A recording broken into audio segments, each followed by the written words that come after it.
जल्द ही महाराष्ट्र का मुख्यमंत्री पद और बाकी उप मुख्यमंत्री वगैरह जल्दी घोषणा हो जाएगी। बहुत तेज़ी से सारी बातचीत चल रही है, नेगोशिएशन चल रही है और इसका ऑफिशियल अनाउंसमेंट हो जाएगा। हम महाराष्ट्र के लिए एक बहुत बेहतरीन सरकार देना चाहते हैं और जो मंत्री भी होंगे वो उसकी भी अनाउंसमेंट आए दिनों में होगी।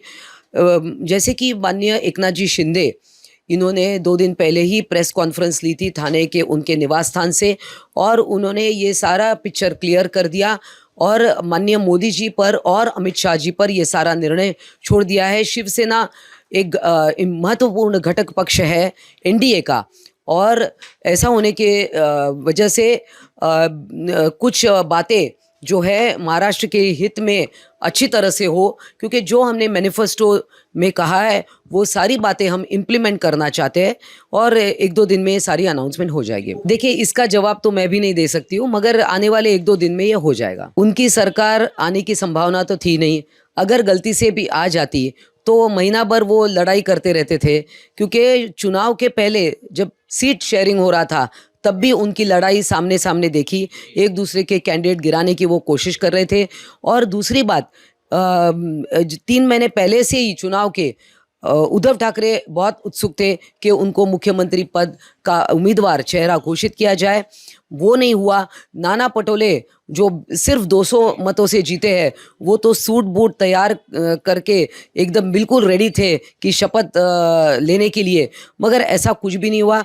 मुझे लगता है जिनको जनता ने नकारा है, लीडर ऑफ द ऑपोजिशन भी उनको नहीं मिलने वाला है, ऐसे लोगों ने इस पर बात न करे तो अच्छा है। आज एक शिवसेना की बैठक होने वाली थी, मगर वो आज नहीं होगी, जब होगी तब आपको सूचित किया जाएगा। महाविकास आघाड़ी टूटने वाली है, इसमें कोई संदेह नहीं है। ये दबी आवाज़ में जो यूबीटी के लोग कह रहे थे, आज वो खुद leader of the opposition Vidhan Parishad के वो स्वयं कह रहे हैं। आज भी बहुत लोग उत्सुक है माननीय शिंदे जी के साथ आने के लिए, और यही बात माननीय एकनाथ शिंदे जी और बहुत सारे मंत्री माननीय उद्धव जी को बताने की कोशिश कर रहे थे, बताया भी था, मगर उद्धव जी उस वक्त इतने बहक गए थे कांग्रेस और उस वक्त की राष्ट्रवादी के साथ कि उनको कोई लॉजिक उसमें समझ नहीं आया। देखिए, अब उनका पक्ष वो किस प्रकार से आगे चलाए, इस पर मैं कोई वक्तव्य करूँ ये उचित नहीं होगा। उनमें अगर यह समझ भी आ रही है तो वो भी काफ़ी है। देखिए, शिवसेना की भूमिका हमेशा ही पाकिस्तान विरोधी रही है। माननीय बाला साहब ठाकरे ये भी हमेशा कहते थे कि पाकिस्तान के साथ मैच नहीं खेलेंगे, उनके साथ हमारा कोई रिश्ता नहीं होना चाहिए।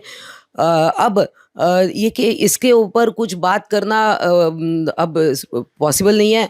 हम देखते हैं आने वाले दिनों में क्या होगा, ये 2025 की बात है। देखिए, मुसलमानों ने और मुग़ल राजाओं ने बहुत आक्रमण किए हिंदुस्तान पर, ये तो हम सारा इतिहास जानते हैं।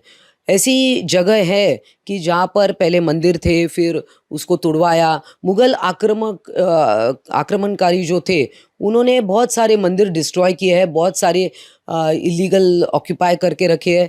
अब निश्चित है हर बात कोर्ट में जाएगी, क्योंकि ये इतनी पुरानी बातें हैं, उसको कोर्ट के द्वारा ही सुलझाया जा सकता है।